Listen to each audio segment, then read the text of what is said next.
Ça va tout le monde? J'ai fait un autre vidéo avec quelques petites astuces pour qu'ils s'en voient. Allez, on va voir ça.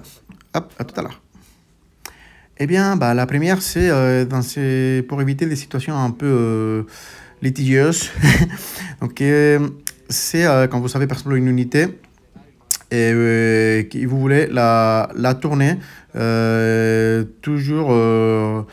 Il faut maintenir le centre de l'unité. Donc, l'occasion, est-ce que cette unité se résume ce qu'elle pourrait pivoter et charger l'homme arbre, par exemple. Parce qu'il y a la troupe des loups là qui pourrait gêner. Et parfois, on va bouger l'unité. Bon, est-ce qu'il peut charger, est-ce qu'il peut pas? Voilà, j'ai la tourne comme ça avec la main. Du coup, j'ai la décalée. Du coup, on ne sait pas bien. Parce qu'il faut pivoter sur son centre. Et c'est pas évident avec les figurines. Donc voilà, je vais vous montrer comment on pourrait faire.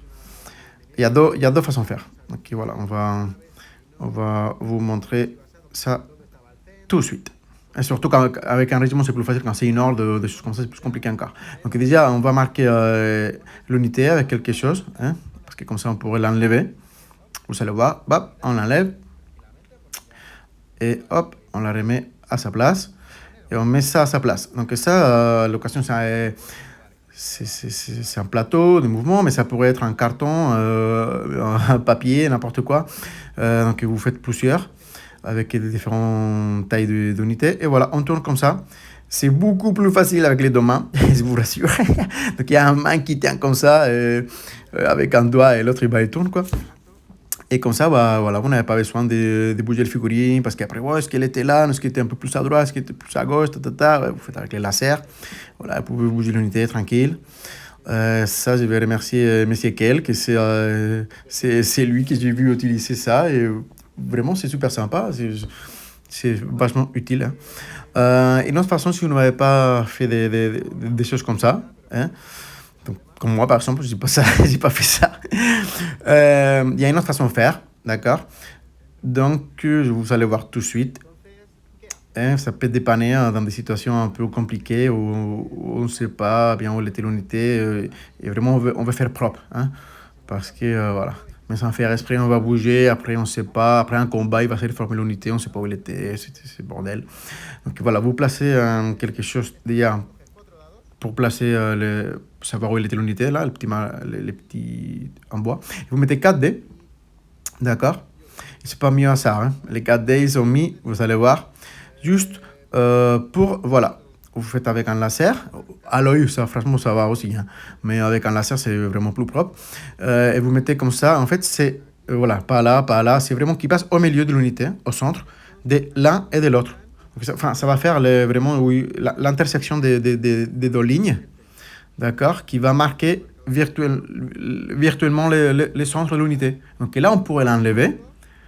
On sait à chaque moment, on sait en tout moment où il était le centre de l'unité, même si on l'a enlevé. Parce que voilà, voilà, vous tracez les deux lignes avec les dés, hop, et là où ils vont se croiser, c'est le centre de l'unité. Donc, admettons, voilà, j'ai fait une réformation après un combat, quelque chose, je vais me remettre comme ça parce que ça m'intéresse. Est-ce que je suis bien dans le centre? Hein? Voilà, bon, on va voir que là, ici, oui. Hop, c'est pas mal. Ça passe par le centre de l'unité. Je bouge un petit peu parce que c'était peut-être pas bien bien. Voilà. J'ai fait un peu exprès, c'était plutôt facile. Mais parfois, là, on voit il y a plus dans les hauts que dans les bas. Donc voilà, on la décale un peu vers les bas. Et voilà, et comme ça, vous repérez les centres de l'unité. Donc, vous avez vu l'unité, vous pouvez l'enlever, la replacer. Il n'y a aucun problème. Vous pouvez faire ça 10 fois si vous voulez. Et à la fin, effectivement, vous voyez qu'il est bien placé. Vous n'avez pas triché. Les mouvements, les propres. Autant pour vous comme pour l'adversaire, vous pouvez le faire. Un autre petit conseil, petite astuce, c'est quand on commence à jouer, on a la tendance dans le déploiement de déployer tout ça droit. Plaf. Je ne sais pas si vous voyez ce que je veux dire.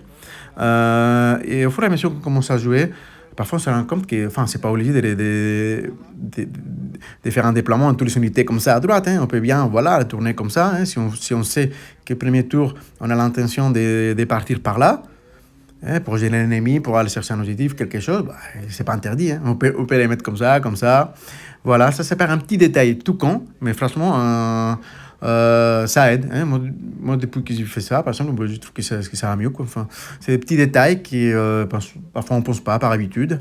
Là, pareil, là, on va aller chercher un objectif qui est là. Bah, franchement, on met l'unité déjà comme ça. Hein, comme ça, tout pourra marcher premier tour. Déjà, ça sert aussi à éviter les obstacles. Hein.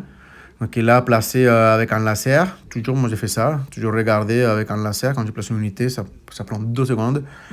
Et tu sais que tout passe. Hein. Voilà, tu regardes ça. Et comme ça, tu es tranquille. C'est surtout pratique pour les unités de cavalerie, par exemple. Enfin, pour toutes les unités. Hein, donc là, maintenant, vous mettez comme ça. Voilà, voilà. Allez, vous savez mal fait. Personne ne vous toucher le mur. Enfin, c'est un conseil tout con. Voilà. Allez, on passe à autre chose. Parce que là, justement, en faisant ça, ça m'a rappelé une situation un peu, parfois, qu'on se trompe. Donc là, ici, est-ce que vous croyez que l'homme arbre, il est gêné par l'obstacle? S'il va charger la horde, parce qu'il faut qu'il aille vers le centre. Donc là, il y a beaucoup de joueurs qui vont dire ah bah si, voilà, il va les prendre dans la ligne comme ça, bah, il les chope et voilà, il est obstaculisé. Bah non, parce que si avant de faire un pivot, vous les voyez déjà, vous pouvez aller tout droit sans faire des pivots, eh bien vous ne faites pas de pivots. Voilà, hop, il va tout droit, clac, c'est comme ça. S'il n'a pas besoin de faire un pivot pour impacter l'unité, vous ne le faites pas. Autre chose, c'est s'il regarde comme ça. Là, il est obligé de faire un pivot pour aller vers l'unité. Donc, alors là, effectivement, hop, et il va vers le centre. Hein? S'il est dans cette situation. Mais s'il était comme il l'était, que sans pivot, il touche l'unité, tout droit, il ne fait pas de pivot. L'avant-dernier conseil, c'est souvent on met les unités, les nôtres, collées trop près. Donc là, par exemple, vous mettez des loups devant ça pour éviter les tirs. Une unité qui va faire d'écran pour protéger. Ouais, très bien, d'accord. Mais vous la collez, vous ne laissez pas un pas d'écart. Et souvent, ça va poser des problèmes. Je pense qu'on a tous souffert de ça.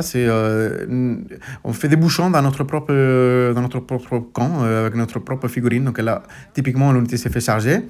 Et là, je ne peux pas charger avec le régiment derrière. En revanche, j'aurais laissé un pas. Ou je pourrais faire un withdraw, décaler un pas en arrière, bouger latéralement et charger. Plein de situations comme ça. Je pense qu'on est tous, ça nous arrive à tout le monde, d'être bloqués par notre propre unité parce qu'ils sont trop collés.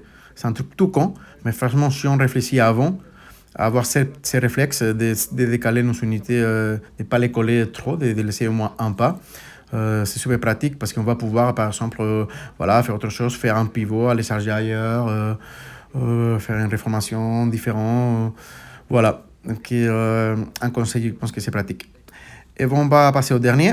Et pour moi, c'est le plus important. Le dernier conseil, c'est un concept un peu global. Quand vous savez finir le déploiement, on l'a en tête aussi avant, hein, mais surtout quand vous savez finir le déploiement, vous regardez en face, vous divisez les champs de bataille en 3. Gauche, centre et droite. Et vous regardez parce que dans un flanc, qu'est-ce que vous savez en face de l'ennemi. Si vous savez plus de points que lui, ou si lui il a plus de points que vous. Vous comptez les points comme ça, grosso modo, comme ça, vite fait.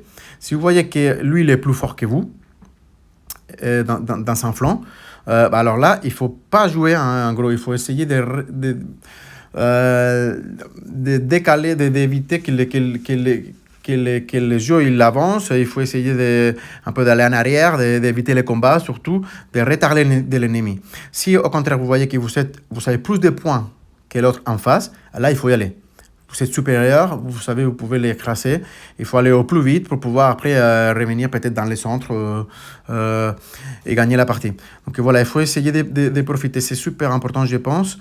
Voilà, si vous êtes moins fort, essayez d'éviter le combat, d'allonger au maximum possible là, qu'il ne passe pas vite. Et si vous êtes plus fort, voilà, vous allez. Et comme ça vous donne une piste de qu'est-ce qu'il faut faire dans la partie.